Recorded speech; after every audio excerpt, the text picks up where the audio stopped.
Hello, dear students. I am Anand Sonanis from Mahatma Gandhi Vidya Mandir's MHG College, HSC Vocational Department, Malegaon Camp, Nasik. Dear students, in this video lecture, we are going to learn section 2, 2.2, that is the poem titled Indian Weavers, written by Sarojini Naidu. विद्यार्थी मित्रांनो, पुन्हा एकदा आपलं या video लेक्चरमध्ये स्वागत आहे.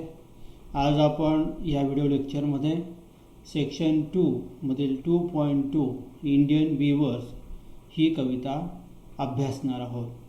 ही कविता सरोजिनी नायडू या भारतीय कवयित्री यांनी लिहिलेली आहे. तर आपण सुरू करूया या कवितेला. सर्वप्रथम आपण ह्या कवितेचं इंट्रोडक्शन बघणार आहोत. So let's look at the introduction of the poem. So here is an introduction of the poem Indian Weavers. We are seeing on the screen the introduction, that is the writer's introduction, written by Sarojini Naidu. See that Sarojini Naidu, her lifespan is 1879 to 1949, was a political activist, feminist, and the first Indian woman who became the president of the Indian National Congress. She was an important figure in India's struggle for independence. Sarojini Naidu's work as a poet earned her the sobriquet of Nightingale of India. Later she became the governor of the United Provinces in 1947, becoming the first woman to hold the office of the governor in independent India. तर विद्यार्थी मित्रांनो, आपल्याला सरोजिनी नायडू यांच्या विषयीची माहिती या परिच्छेदामध्ये दिलेली आहे. त्या एक राजकीय कार्यकर्त्या होत्या. She was a political activist, feminist, स्त्रीवादी होत्या, and became the first Indian woman the president of Indian National Congress. म्हणजे भारतीय राष्ट्रीय काँग्रेसच्या त्या पहिल्या महिला अध्यक्ष होत्या.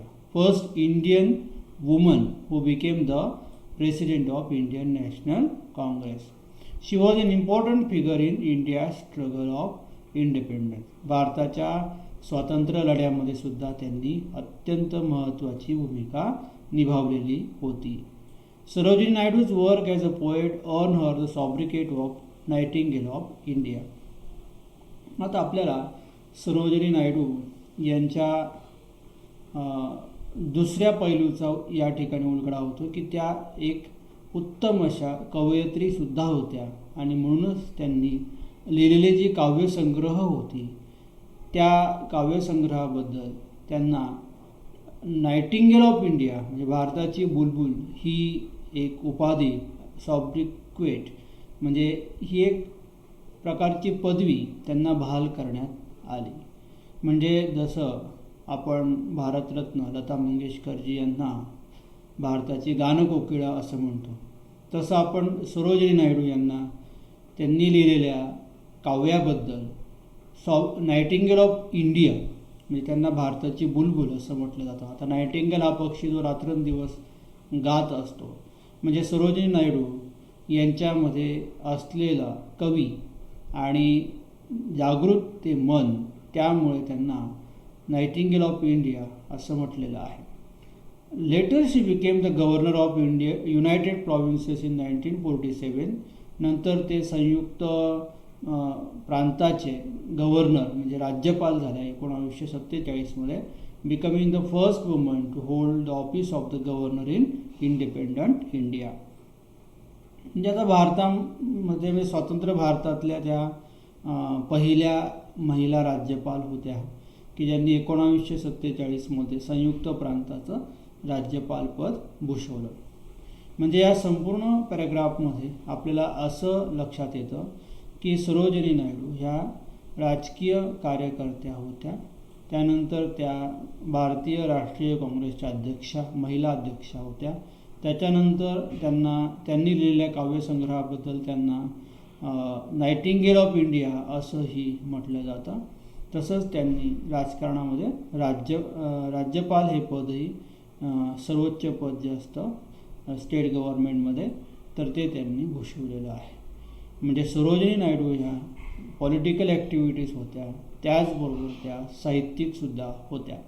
आता आपण सेकंड पॅराग्राफकडे वळूया. Indian weavers is a short poem where the poet talks about 3 types of garment that weavers weave at 3 particular times of day. म्हणजे आता इथे सरोजिनी नायडू यांनी इंडियन व्ह्यूअर भारतीय विणकर ह्या छोट्याशा कवितेमध्ये त्यांनी 3 प्रकारच्या वस्त्रांचा उल्लेख केलेला आहे की जे वस्त्र हे जे विणकर आहेत ते 3 विशिष्ट वेळांना विणताना दिसतात. आता ही जी 3 वस्त्र आहेत त्यांच्यासाठी त्यांनी विशिष्ट पर्टिक्युलरली 3 वेळांची निवड केलेली आहे. म्हणजे त्याचा अर्थही तसा आहे, each stanza of the poem represents the 3 important events of human life. मग जशा त्यांनी 3 वेळा निवडलेल्या आहेत तसं हे 3ही वेळा आपल्या म्हणजे मानवाच्या जीवनातील 3 महत्त्वपूर्ण वैशिष्ट्य सांगतात. म्हणजे 3 महत्त्वपूर्ण वैशिष्ट्य म्हणजे कोणती आहेत किंवा 3 वैशिष्ट्यपूर्ण प्रसंग माणसाच्या जीवनातले कुठली आहेत.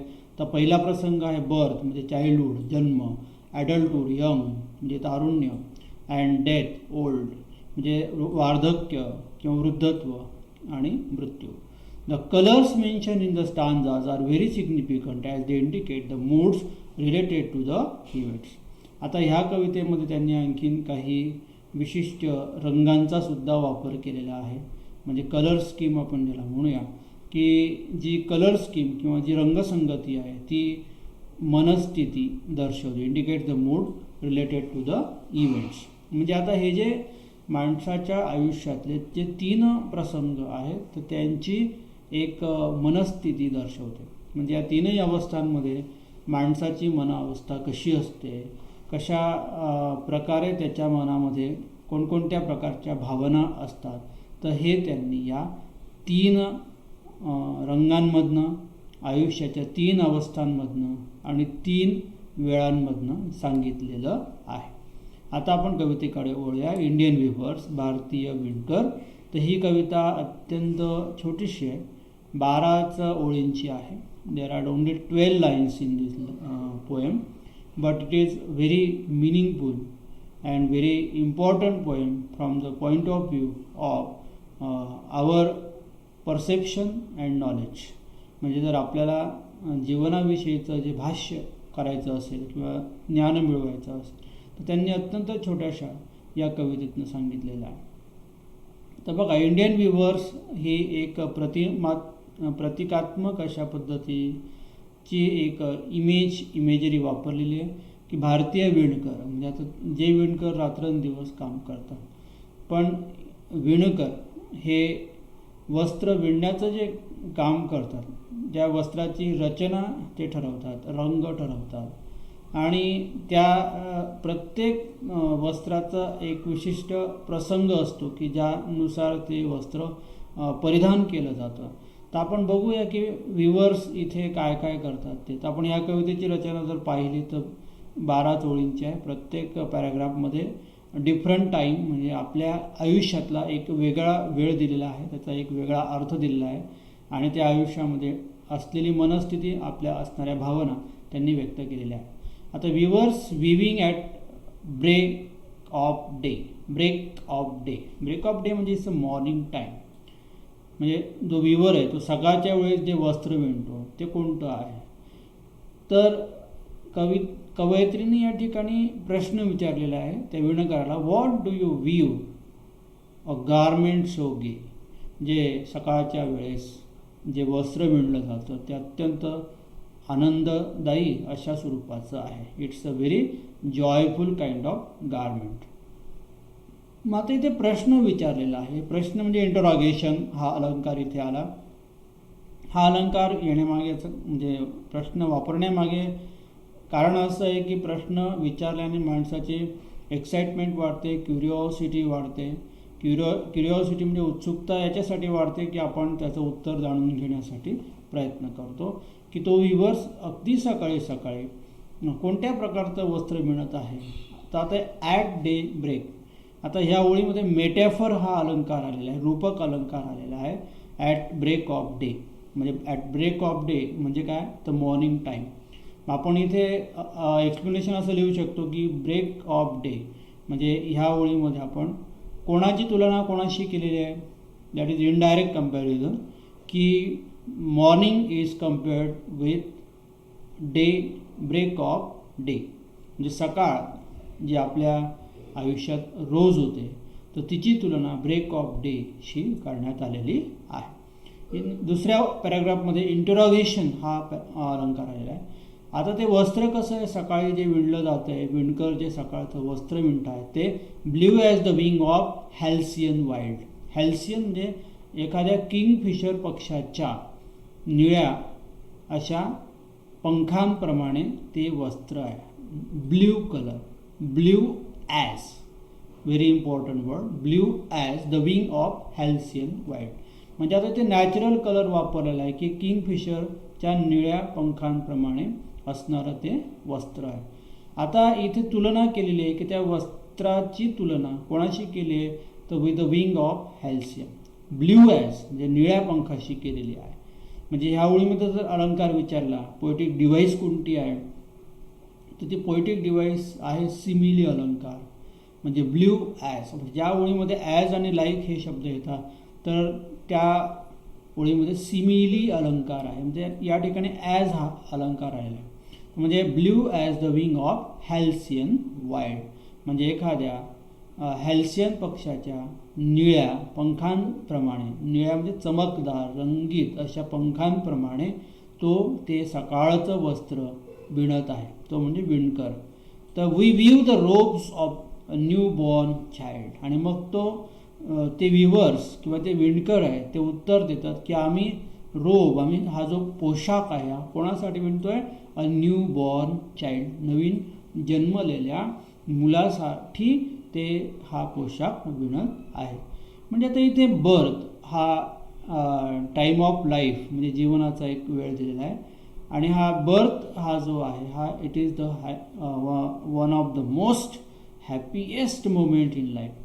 म्हणजे जन्म होणं किंवा जन्माला येणं, जन्म हा जो प्रसंग आहे हा अत्यंत आनंददायी असा मानवी जीवनातील एक प्रसंग आहे. आणि म्हणून इथे आपल्याला जर फिलिंग्स असतील तर ते फिलिंग्स म्हणजे that is Joy and hopefulness, म्हणजे आनंदही आहे आणि ते एक आशावादाचं प्रतीकही आहे. म्हणून पहिल्या पॅराग्राफमध्ये बर्थ, पहिल्या स्टांजामध्ये बर्थ हा जो इव्हेंट आहे हा आपल्याला होपफुलनेस अँड हॅपीनेस दर्शवतो. त्याचबरोबर त्यासाठी निवडलेला रंग आहे blue as the wing of halcyon wild. आता इथे आपल्याला बर्थ ही अवस्था बघायला मिळाली. त्यानंतर सेकंड पॅराग्राफमध्ये बघा, weavers viewing at a fall of night. इथे ॲट फॉल ऑफ नाईट म्हणजे इथे इव्हिनिंग टाईम, म्हणजे ॲट फॉल ऑफ टाईम इथे पुन्हा मेटाफोर अलंकार आलेला आहे की the time of evening is compared with the fall of night. Weavers viewing at fall of night, why do you weave a garment so bright. आता इथे बघा सायंकाळची वेळ आहे, साधारण दिवसाचा अर्धा वेळ संपलेला आहे आणि why do you weave a garment so bright, तू एवढं लख चमकणारं वस्त्र तू का विणतो आहे. तर मग ते वस्त्र कसं आहे, लाईक द प्ल्युम्स ऑफ पिकॉक, म्हणजे मोराच्या पंखासारखं आहे. आणि ते मोराचा रंग कोणता आहे, पर्पल अँड ग्रीन, जांभळा आणि हिरवा अशा रंगाचं ते वस्त्र आहे. It is a very rich colour, it shows richness in life. म्हणजे आता हा जो रंग आहे पर्पल अँड ग्रीन हा जीवनातली समृद्धी दर्शवतो. म्हणजे आपलं बालपण संपलं की आपल्या जीवनामध्ये तारुण्य अवस्था येते आणि ही तारुण्य अवस्था म्हणजे ही समृद्ध अवस्था असते. It is full of energy, excitement and enthusiasm. हे तारुण्य ही अवस्था अत्यंत उत्कट, आनंददायी आणि उत्साही अशा प्रकारची असते. म्हणजे पुन्हा इथे कवयित्रीने आपल्याला सांगितलेलं आहे की ही जी यूथ म्हणजे तारुण्य ही जी अवस्था आहे ही सुद्धा माणसाच्या जीवनामध्ये अत्यंत महत्त्वाची अवस्था आहे की जी आपण एन्जॉय केली पाहिजे किंवा त्या अवस्थेमध्ये आपण कायम आनंददायी असलं पाहिजे.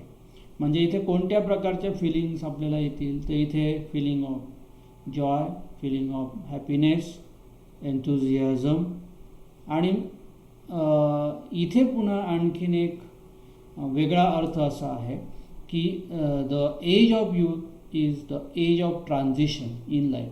म्हणजे आपल्या जीवनामध्ये तारुण्याचा काळ हा स्थित्यंतराचा काळ आहे. There is a change in our life. आणि आपण एकदम बालपणातून तारुण्य अवस्थेतून जेव्हा आपण एका नवीन आयुष्याची सुरुवात करतो आणि म्हणून ते वस्त्र कोणासाठी विणलेले आहे तर we weave the marriage veils of a queen. एका राणीसाठी आम्ही लग्नाची ओढणी बनवण्याचं काम करत आहोत. वेल म्हणजे पडदा किंवा ओढणी असा अर्थ आपण घ्यायचा.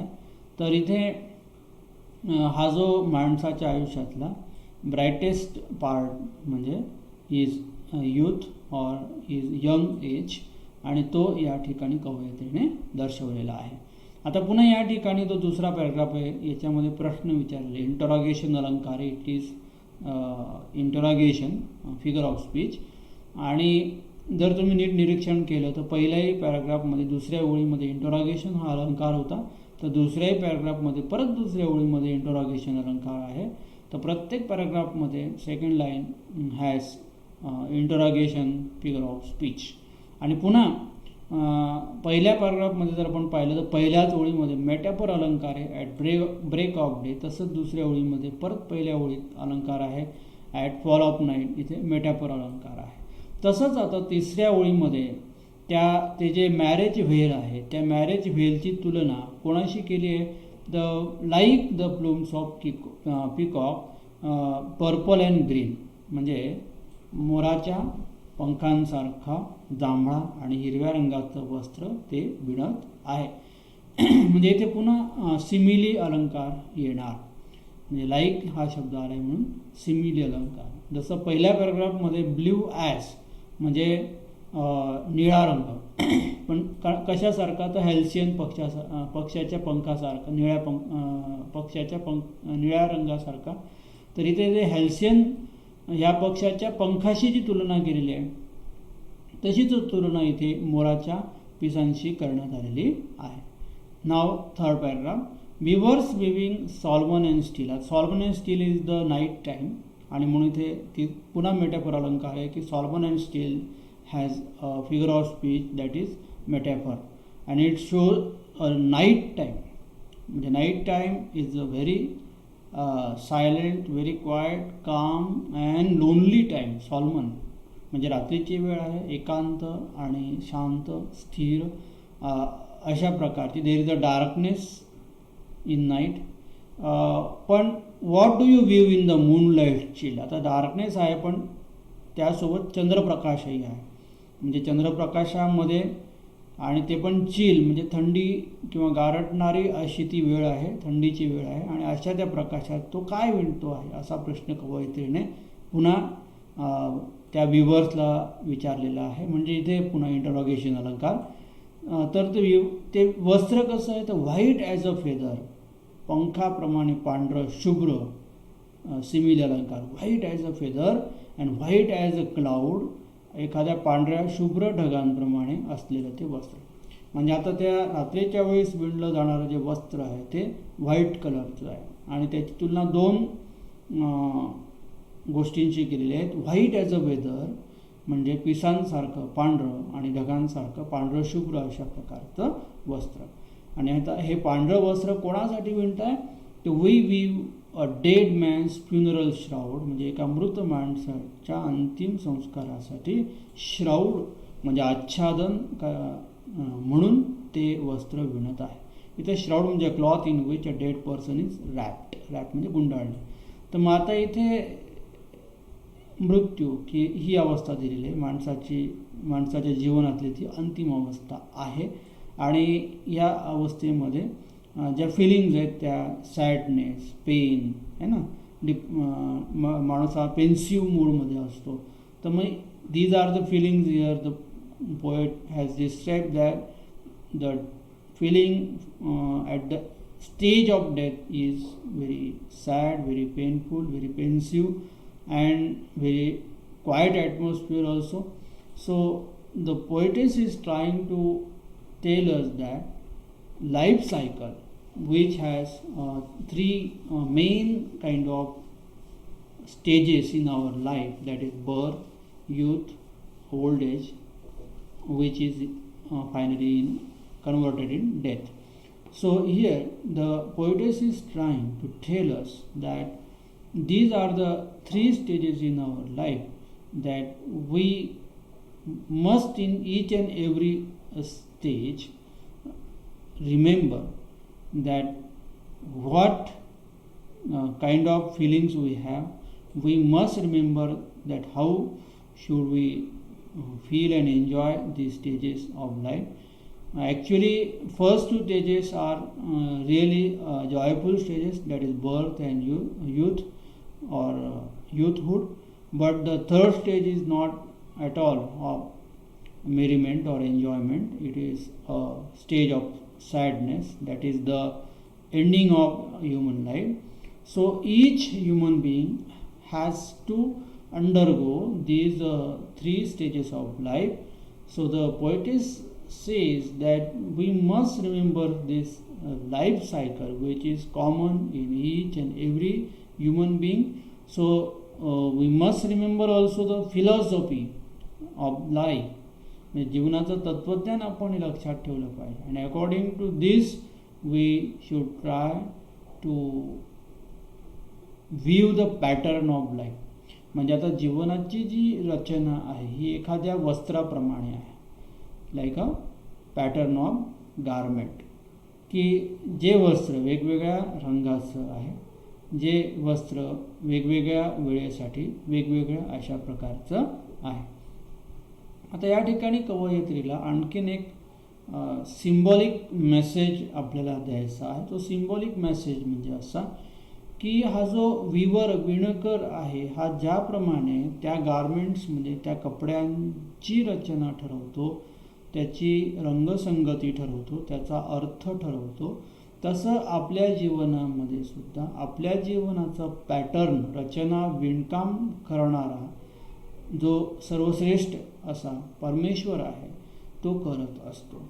मग आता प्रत्येकाच्या जीवनाची रचना कशा प्रकारे असावी, म्हणजे त्याचा जन्म कसा असेल, तारुण्य कसं असेल, मृत्यू कसा असेल, तर या सर्व गोष्टी जणू आपलं जे काही नशीब आहे किंवा जे दैव आहे तर यांनी जे ठरवलेलं असतं आणि त्यानुसार ते आपल्या जीवनाचा एक वस्त्र तयार करण्याचं, विणण्याचं काम करत असतात.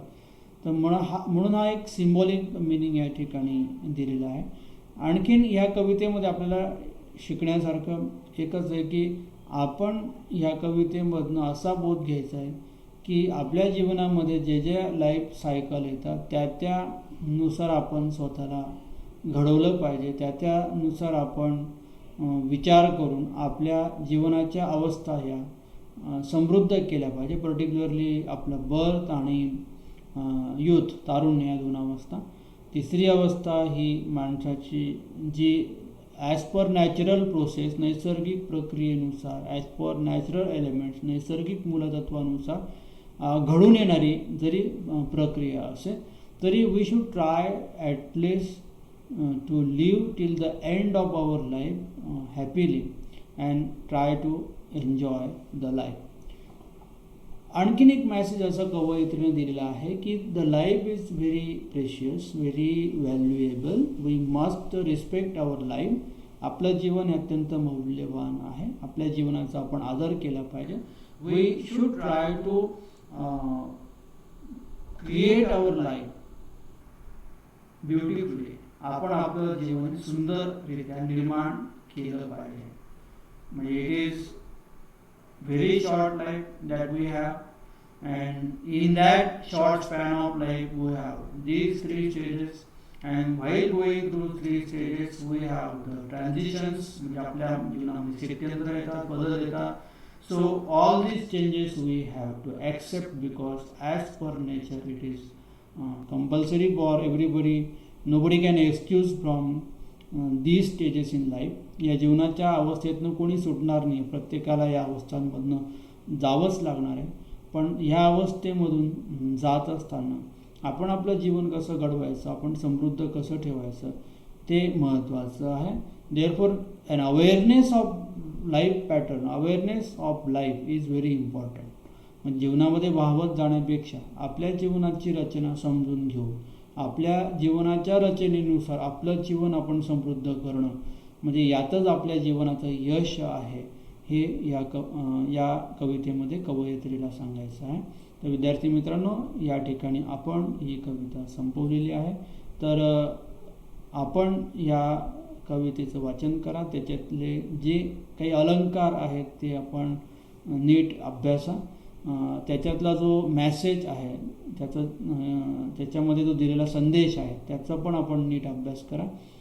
विशेषत्वाने ॲप्रिसिएशन म्हणजे रसग्रहणासाठी जे काही प्रश्न विचारले जातात, ब्रॉड क्वेश्चन आपण ज्याला म्हणूया, की ज्याच्यात 4 मार्काला आपल्याला जो प्रश्न येतो, तर याच्यामध्ये आपल्याला या कवितेचा थीम म्हणजे विषय काय आहे, या कवितेत कंटेंट कशा प्रकारचा आलेला आहे, या कवितेमध्ये पॅराग्राफची रचना कशा प्रकारची आहे, कोणते कोणते अलंकार आलेले आहे, ही कविता तुम्हाला का आवडली, why did you like this poem.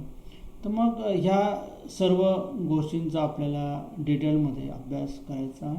तर आपण तो नीट व्यवस्थितपणे करावा असं मला वाटतं. So we shall meet again in our next video lecture. Till then, goodbye everyone. Thank you.